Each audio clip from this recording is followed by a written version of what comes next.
Hey, come on to my kitchen. I won't keep you today. I know it's a busy weekend, holiday weekend, barbecues. You're either throwing or going. I'm going to one today, but we like to get the show up on Sunday, so I'll make it a quick one. I've been thinking a lot lately about food trends. I don't know if you all remember, but back in the 90s, early to mid 90s, no matter what you ordered, anywhere you went, everything had truffle oil. Truffle oil, risotto with truffle oil, truffle oil French fries, peanut butter sandwiches with truffle oil. It was ubiquitous. Then there was the cauliflower rage of a few years ago, all right? Now, some of these things just come and go and you never hear from them again, but some of them endure. And one of my favorites, I got turned on to it as a trend. This is, geez, I don't know what year it would be. You guys would have to tell me. My niece and nephew came up with my mom. So I was meeting them at the 1850 house in Rosendale. We went in and the bartender threw a couple of appetizers on the bar, some, mixed nuts, salted nuts, that kind of thing, normal bar fare. And then he put out a little, try these. Kale chips. At that point, no one ever heard of them. Kale chips. What the hell is that? They were phenomenal. So to this day I do them, especially with, the freshly cut kale. And I use the Lacinata. And you'll see why. Let's go out to the garden. We're going to make some kale chips real quick. And then you can go to your barbecue. All right, here we are back out in the gardens. And we're going to get some of that beautiful kale and make our chips. This Lacinata kale, all right? Beautiful. Yeah, you get a few bug holes, but that doesn't bother me. Nothing here is sprayed. All organic fertilizers. So a few holes don't bother me. So let's grab some of these kale leaves. So what I like about the kale is you can, like your leaf lettuces, you can nick some leaves for what you want to do. And it'll keep on growing. So I'll continue on. I'll get what I need and see you all in the kitchen. All right, here's that gorgeous kale that we cut. See, I used the Lacinata because it's nice and flat. It has a fantastic flavor. You can make these with the crinkly, but I don't like it, man. That crinkly kale.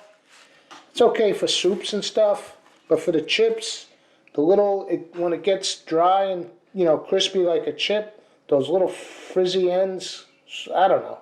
They bug the roof of my mouth. That's all I'm going to tell you. Okay, so all I do, super simple. I just cut them into like chip shapes.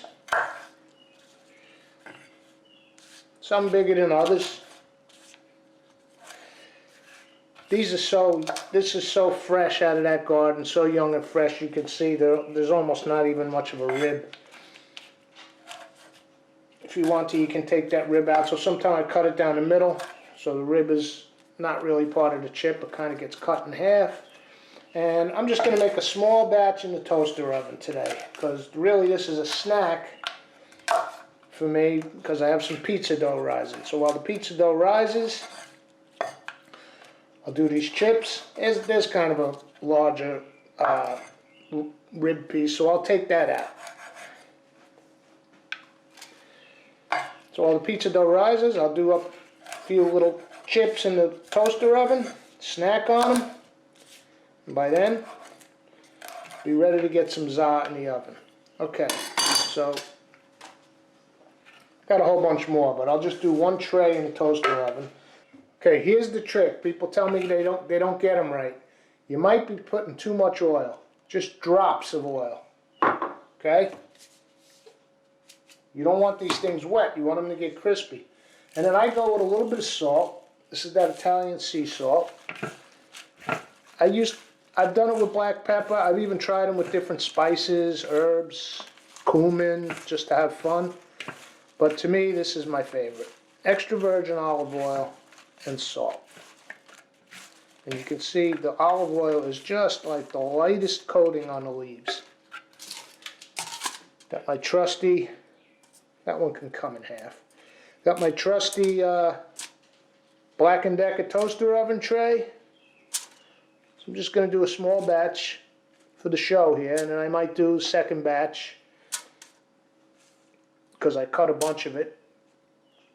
You know, if you cook them, usually I'll do them in the oven if guests are coming or whatever on a big sheet tray. You make a whole big mess of them, and you can keep, you know, once they're cooked, they're cooked. They're basically chips. So you can put them in a brown bag till the next day. Okay? The key is I don't want to overlap them too much. You want them to get crispy, so you pretty much want a single layer. So that's going to do it. I have some more in the bowl, but that's fine. Toaster oven's on about 275. This is a slow process. You don't want to burn them. You don't want to cook them. They're not quite air dried. They're cooked slow and low. Alright, so we'll be back when these are ready. And you're going to flip them a few times. Alright, they're starting to crisp up nice. Gonna flip a few of them.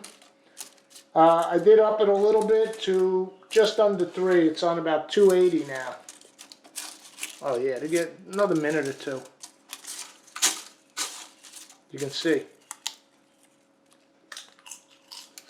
Just about done. I'm gonna give them like another minute.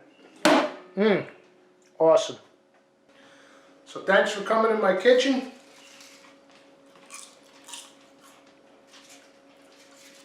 Try some kale chips if you haven't tried them before. Crazy good.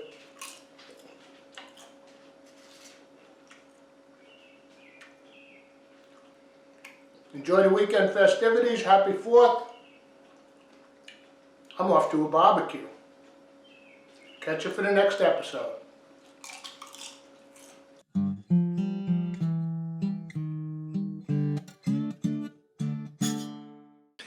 It's looking like we might get a little rain.